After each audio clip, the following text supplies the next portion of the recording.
fatal heart impacts, past painful scars. In fact, I blast tasteful bars and pass. I back up my actions. Fact, don't ask, grab reactions. Jacked attack with every word, then act with class as they hear me snap. I got nothing to lose, cause I fought and felt the bruise. Now I'm not the one confused. Call the shots and they produce. I ain't lost, I'm finally loose. Pick a new silver excuse. I need the views to boost me to a new abuse of being used. Everybody wants a piece now. Y'all can rest in peace now. You're dead to me, so peace out. Remember, you're discreet out. Get ready for defeat now.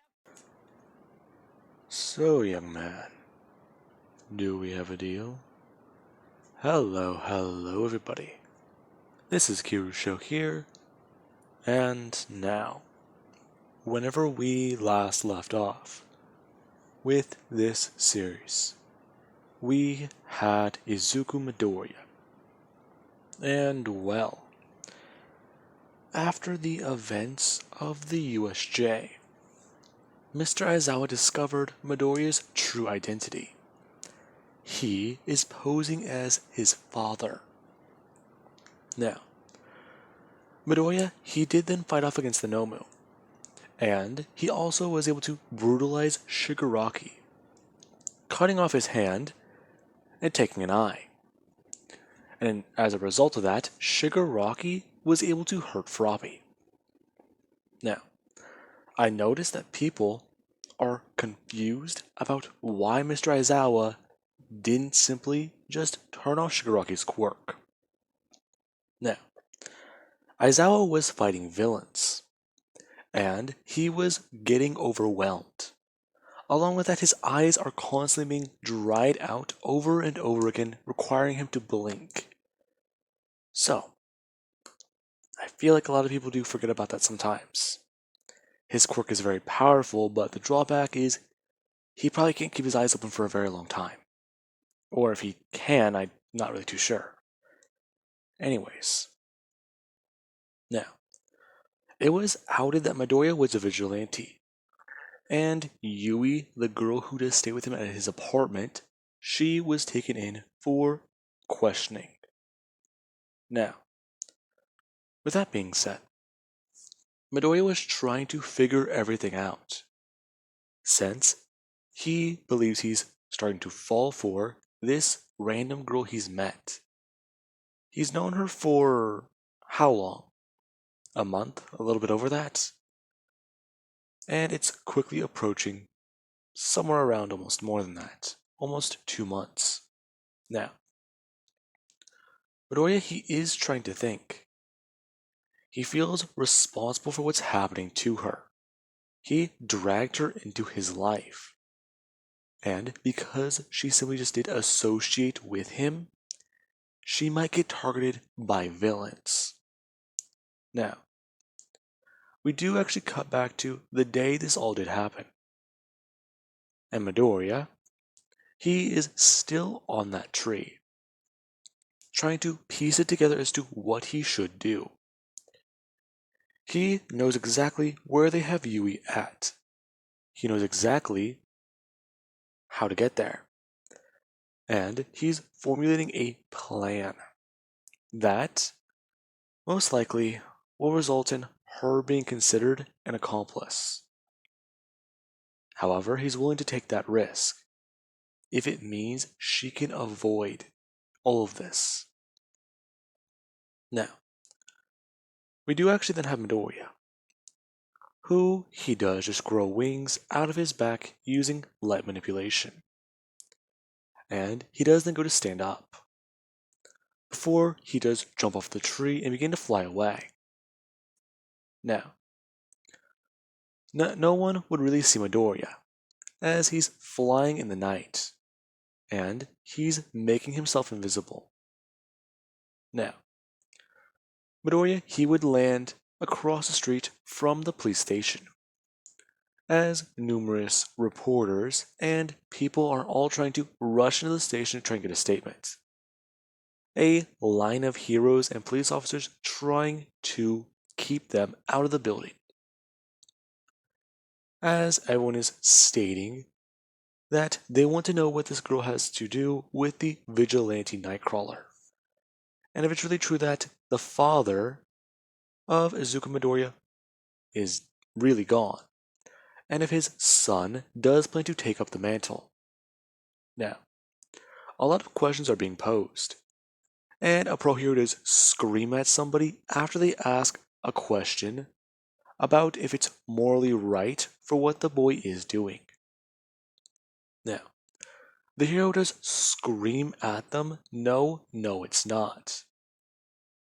As we actually do then have somebody who does say something.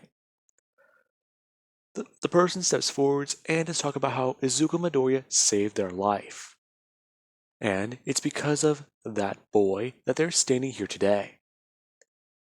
Now, the hero is confused looking at this person, talking about how they were heading home late from work.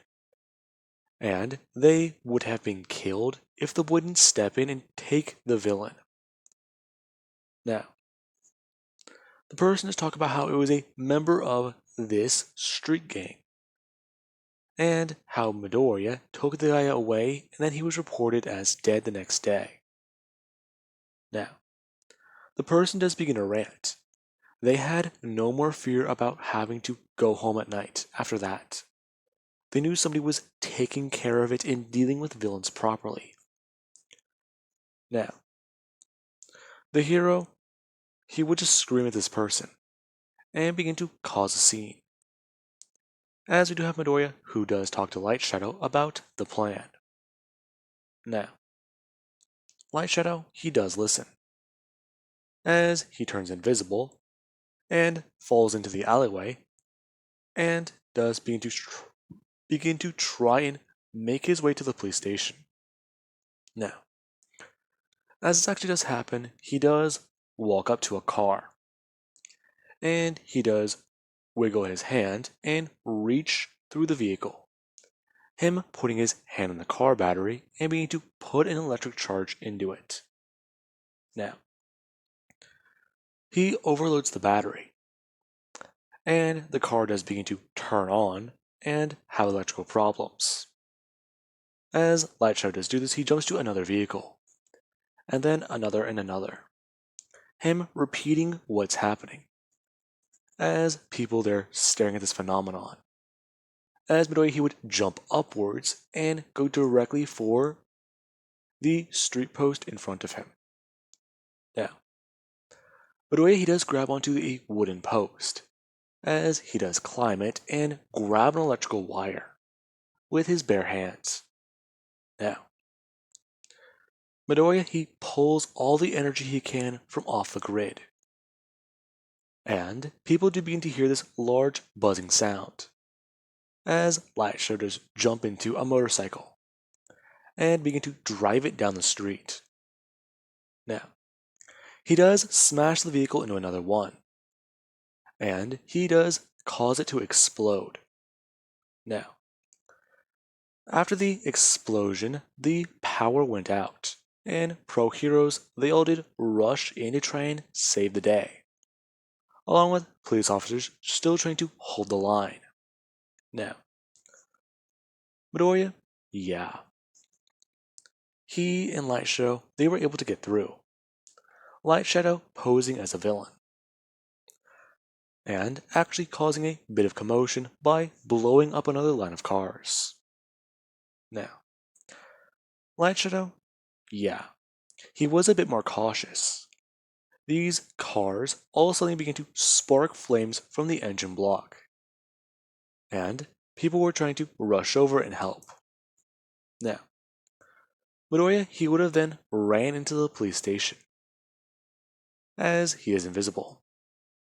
As we do cut to Yui's holding cell, where a pro hero is talking with her, and asking the young girl about Izuku Midoriya. I told you, he isn't a villain. I didn't know he was involved. Really, kid. You can't expect us to believe that. Your prints are on the knife that he was stabbed with. His blood's on the blade. It belongs to Eraserhead. We found evidence in his own apartment. Besides, I think you associate with the wrong people, young lady. He's not coming for you. Now, as those were just said, Midoriya, he does smash the police officer's head into the, well, bars.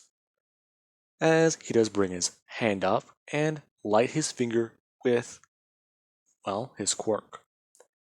As he does grab the lock and begin to quickly burn through it.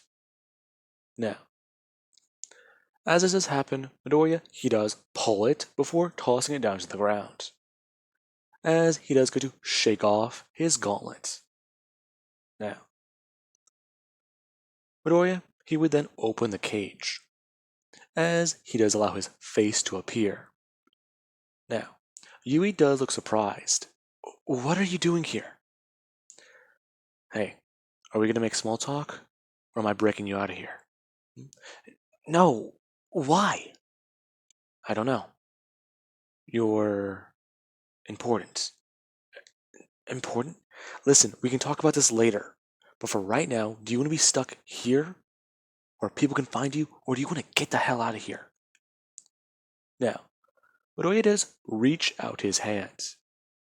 And Yui would look at it.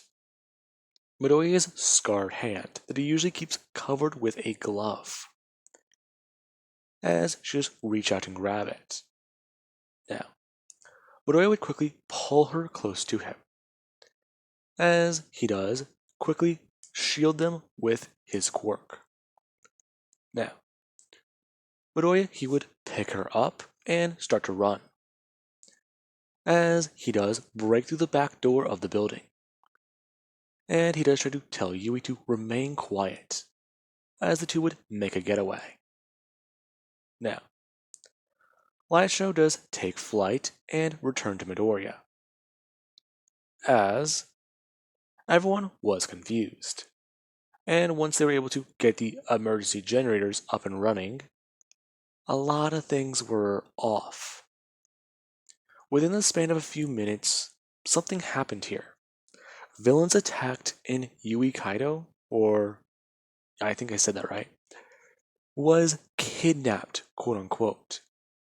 Now, the news reporter does quickly try to speculate. Was this because of the League of Villains? Or is it possible that Izuku Midoriya appeared here tonight and saved his quote unquote, well, let's just say accomplice?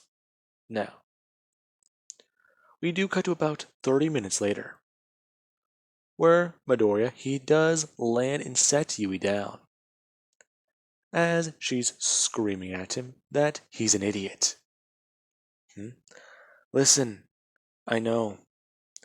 Now, Midoriya, he does walk over to a bush, and he does look around, as he does count the number of trees that are in front of him. And Yui would be confused, as Midoriya does make something in his hand and begin to scoop away the dirt that is on the ground. Now, Yui would watch as Midoriya, he does pull out a duffel bag, and she stares at him kind of confused.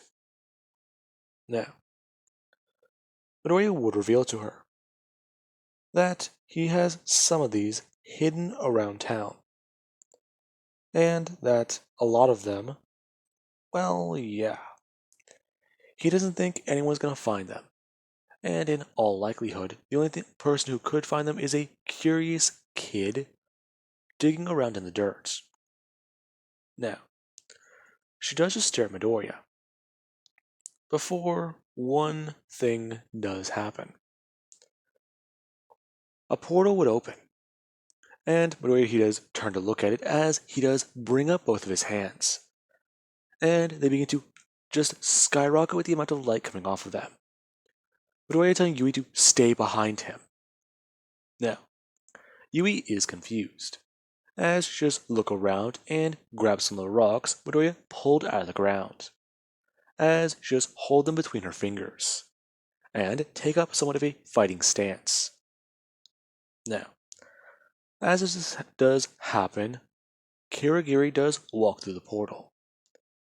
And Midoriya, he would see the guy, as Kirigiri does bring up his hands and say that he is not here to fight. Really now. Last time I saw you was just a few hours ago. You expect me to believe that? No, I don't. In fact, I'm not here on the behalf of Shigaraki. Shigaraki? Ah, my master whose hand and eye you took. Now, Midoriya, he would just say, oh, that one, as Yui does stare at him for a second. Midoriya asks him exactly why is he here? Well, I see. My master's quite curious about you. Your quirk is phenomenal. Okay. If he was so curious, he could have came to greet me himself. Actually, he could not. He is currently indisposed with planning, and many other things. Okay. So, what are you doing here? What I would say? His hand that is straight out does bend. He does allow his elbow to bend, as he does at least relax his arm a bit more. Now, Kirigiri would say that it's quite simple. His master, all for one, will make him an offer. An offer? Villains? Really? I don't associate with villains. I kill them. Yes, that is quite true. However, after some research, you only kill a particular type of villain. The ones involved in street gangs, drug running, and petty theft. Now, Midoriya would stare at Kirigiri, and he would continue on.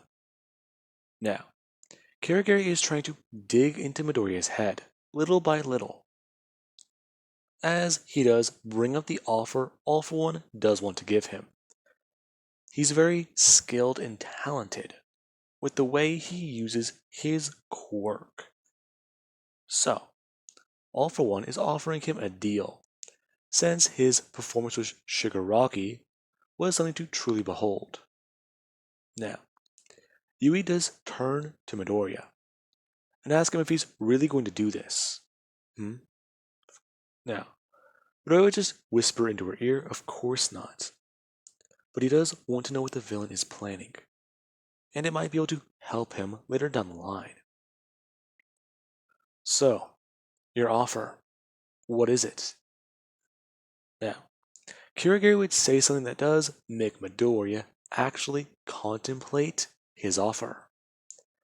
He can offer Midoriya a way into Tartarus prison. Now, Midoriya's eyes do widen at that, as Midoriya's hands do stop glowing. Go on. You're actually considering it? Young lady, I don't believe you understand exactly what is in there. Now, Kirige would explain. The man who killed Midoriya's parents shot his father right in front of him, and the one who gunned down his mother. He's already taken both down, correct? Yes, I have. Ah, perfect. Then, we can give you the man who gave the order. As simple as that. Now, Midoriya, he would look at Kirigiri, as he does ask how long would it take. You see, that's the peculiar part. There are faster ways to get you in, but the best way for you to work it out would be longer. Now, Midoriya, he does look at Yui, as he does then look at Kirigiri. Now, Midoriya, he does think about it for a second, as he does look down at Yui. Now, Midoriya, he does hesitate. Why am I hesitating? That being what he does think, as he does bring up his right hand and look at it. Now, Midoriya, he does then go to look down at the bag and think. Okay, take up all the other bags and maybe we can get out of here. I must be crazy. Run away with a girl I hardly know. Never look back? Or what I've been trying to do this whole time? Jesus, I feel crazy. I feel stupid. Now, Yui, she actually would go to drop the rocks in her hands, as she does grab Midoriya by his right hand. Now, Midoriya, he actually would have his eyes go up a bit more, as he goes from looking at his hand to staring Yui in the face. Now, Midoriya, he would just look at Yui for 1 second, as she stares at him. What are you gonna do? I I I I don't know. Hmm? Really? Yeah. I want to do both. I it sounds stupid. Now, Midoriya would explain what's going through his mind. He's only ever thought of revenge and to kill whatever lies in front of him that is evil. It's just what he feels like is best. However, he's growing an attachment. He wants to defend his brother. However, at the same time, he wants his brother to be able to defend himself. And he wants to look after Yui and protect her, since everybody knows about her now. And if he does leave her alone, she's going to be put in more and more danger each day. Now, Yui does look at Midoriya, as she does just do one thing. As tears do begin to roll down her face, she calls him a blockhead. And she actually would look up at him and kiss him. As Kirigiri does somewhat look at this surprised. And he does just think. This young man's being given a decision. Given to love and run away. Or face revenge and kill. Now, after Midoriya and Yui do pull away from each other, Midoriya does look at Kirigiri.